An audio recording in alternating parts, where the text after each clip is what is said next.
Now, here's some common questions that I get when it comes to lease options. What if the tenant buyer doesn't buy the house? You have it under a lease option with the seller. You put a tenant buyer and you give them a lease option. And what if they don't buy it in 1 year? Well, let me give you a little conversation example here, okay? So, hey, tenant buyer, your option's coming up in a couple months. Are you ready to buy the house? No, I just bought a new BMW last month and I can't get a mortgage. Well, what would you like to see happen then? Well, I'd like another year to buy the property. Well, the tenant buyer says, I'd like another year to buy the property. Then you could say something like this. Well, I normally don't do this, but I guess I could possibly give you another year. You've accumulated all these rent credits and your option money that you put down up front. I'd hate to see you throw that all away. I'll tell you what, I'll let you have another year to buy the property so you can keep the credits you've already accumulated. If you can put down some kind of additional option payment for another year, what kind of payment could you come up with? Well, they might say between the new BMW and the poker nights, I'm not sure I have much left over. Do you want the house or poker nights? I might ask. Well, I want the house. All right. Could you come up with something? Well, I guess I could come up with $4,000. Done. Here's the number to a good mortgage broker. He can tell you what you need to do to qualify in a year. Now, that $4,000, they get that back when they buy the house, if and when they buy the house. But so, what you do is you can negotiate with the tenant buyer and you get more option deposit to give them more time.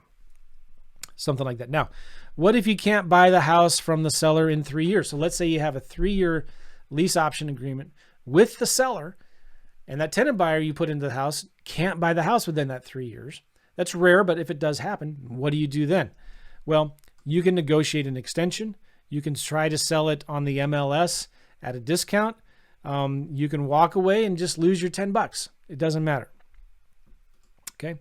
Now, what if the seller decides they don't want to sell to you in 3 years?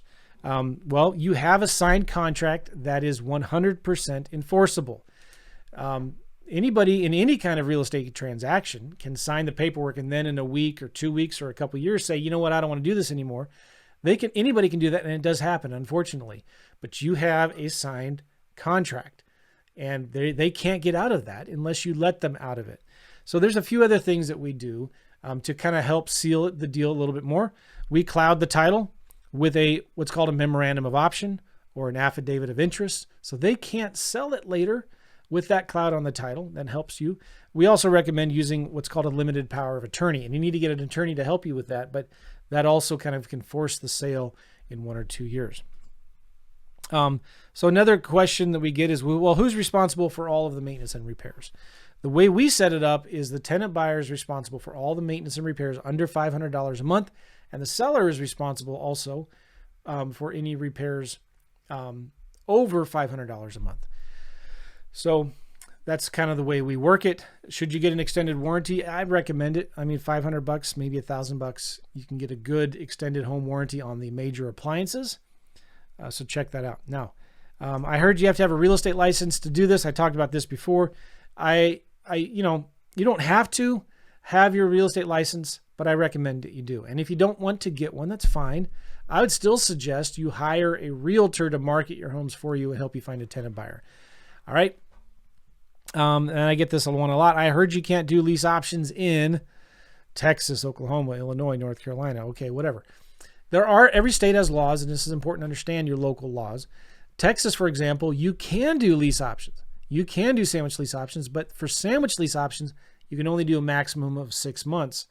But there's other things you can do. You can still do lease option assignments all day long, but you can do maybe a land contract or a contract for deed or owner financing or wraparound mortgage or whatever you want to call it, subject to.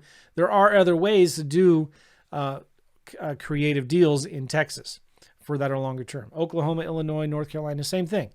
For example, in North Carolina, there's certain language that you need to add into the contracts, which I think are really good. It's really good language in there, things that I already include anyways in mine, but you need to be aware of the local laws in North Carolina and just include their disclaimers or their disclosures in your contracts as well.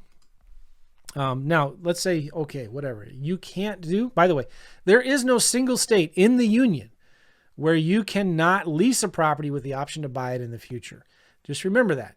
You can lease option properties unless your contract with the seller says that you can't. I don't know, but you can, right? Now, let's say you decide, I don't want to do lease options where I live. I don't want to, I'm in New York City, Manhattan. I don't want to do them in LA, whatever. Then don't. All right. You can do them in any state in the United States. You have the entire United States in your backyard. You don't have to do lease options only in your state. Pick another state, pick another market, do them over there. Not a big deal. Don't let this stop you. I hope that makes sense. We covered a lot of detail here. Thank you very much, guys. I appreciate you all, and we will see you later. Take care, everybody. Bye-bye.